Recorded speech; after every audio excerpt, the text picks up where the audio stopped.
Good evening, everyone. Where are you going? I don't mean like right now. I hope no one will leave just yet.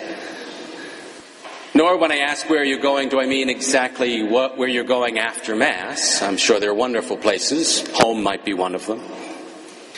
My question is, where are you and I ultimately going? Do you ever think about that? We get so caught up, I think, in the, if you will, rat race and on the wheel, the little hamster. We feel like our life is just going around a circle again and again and again, and we don't stop. We don't ask ourselves, where am I going? Where am I headed? Does it have any meaning? Does it have any end? Where are we going? The Christian and biblical view of life is that we are not wandering about aimlessly, purposelessly, unsure of life's meaning and end. For us, life is best compared to a journey. It has a beginning, and it has an end. And along that pilgrimage of life, you and I meet two mountains that define, if you will, not just the meaning of our life, but its ultimate end. These two mountains give us insight into what life is all about and ultimately where we are going. The first mountain that we meet in life is Mount Calvary, the place of suffering. In our gospel, the gospel of the Transfiguration, we have to realize that Jesus goes up that mountain right before he enters into Jerusalem. He's on his way there at this moment. During Lent, we think most about that end, that Jesus enters into Jerusalem to suffer and die. He's on his way to the mountain of suffering. In our life's journey, too, we encounter that mountain quite often, don't we? But does it define our life? Is all our life just simply about suffering? Is that what we see as the meaning of life? Just God's cruel joke on us? We certainly have our share of suffering and of Mount Calvary, don't we? We have many dark nights, as St. John of the Cross would say. We experience confusion, doubt, dryness, sufferings of all sort, physical and moral. Sometimes we even meet Mount Calvary in such a blunt way that we cry out, as our Lord did from the cross, my God, why have you abandoned me?" Like Abraham in our first reading, who's first given this great promise when God says to him, "Your descendants will be greater than the sands on the shore of the sea." And then he turns to Abraham and says, "Well, your one and only son, the son of this promise, I ask you to sacrifice." Imagine the suffering of Abraham. Imagine the doubt and darkness that he experienced. Yes, Mount Calvary is a part of life's journey, yours and mine. But it doesn't define our lives. It is not the ultimate end of our life. We have another mountain, Mount Tabor. This is the name of the mountain that's described in our gospel this evening. Jesus takes Peter, James, and John up this mountain and is transfigured before their eyes. His garments become whiter than the greatest fuller on earth could make them.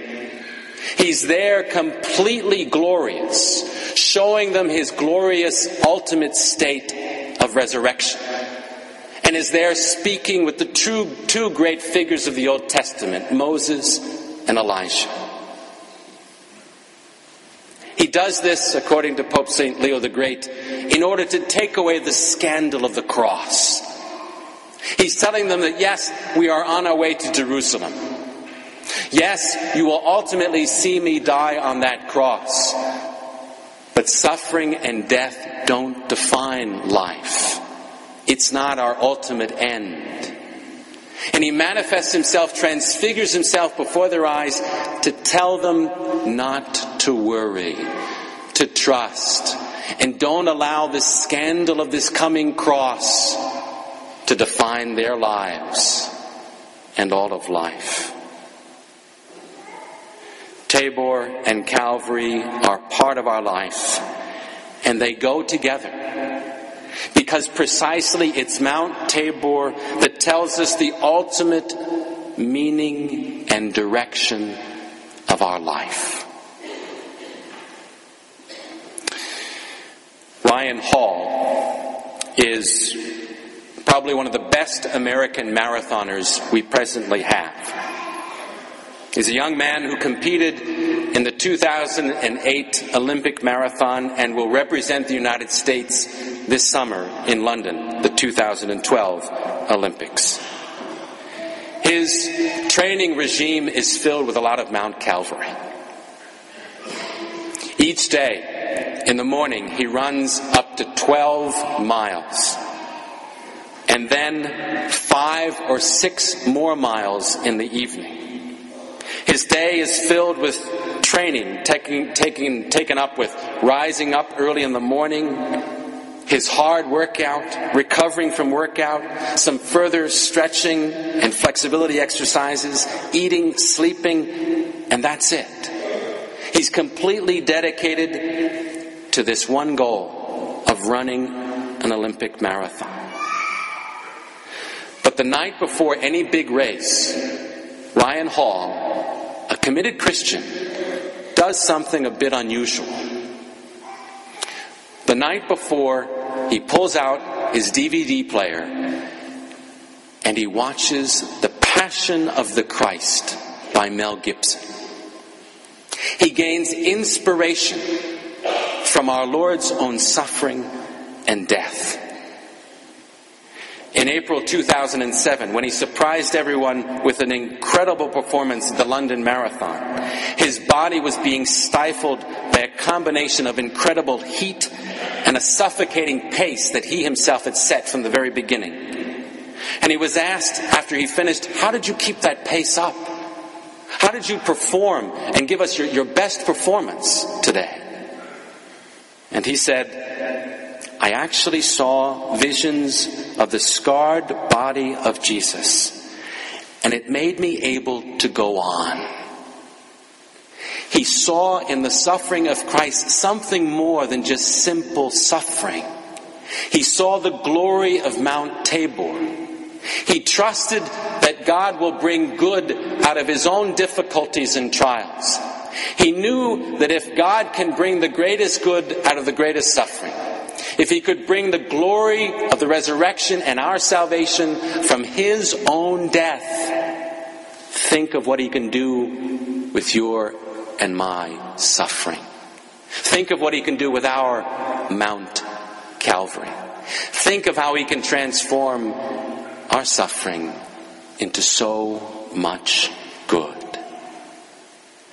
If we would just bear our crosses with Christ and with trust, we'll experience the power of Mount Tabor. Calvary and Tabor go together. This is the way that Pope Benedict explains it in his encyclical on hope, Spe Salvi.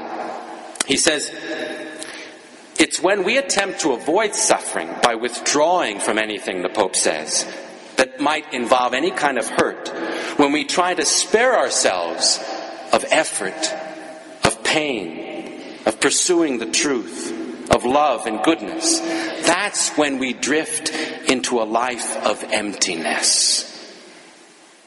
The Pope goes on to say it's not by sidestepping or fleeing from suffering that we are healed.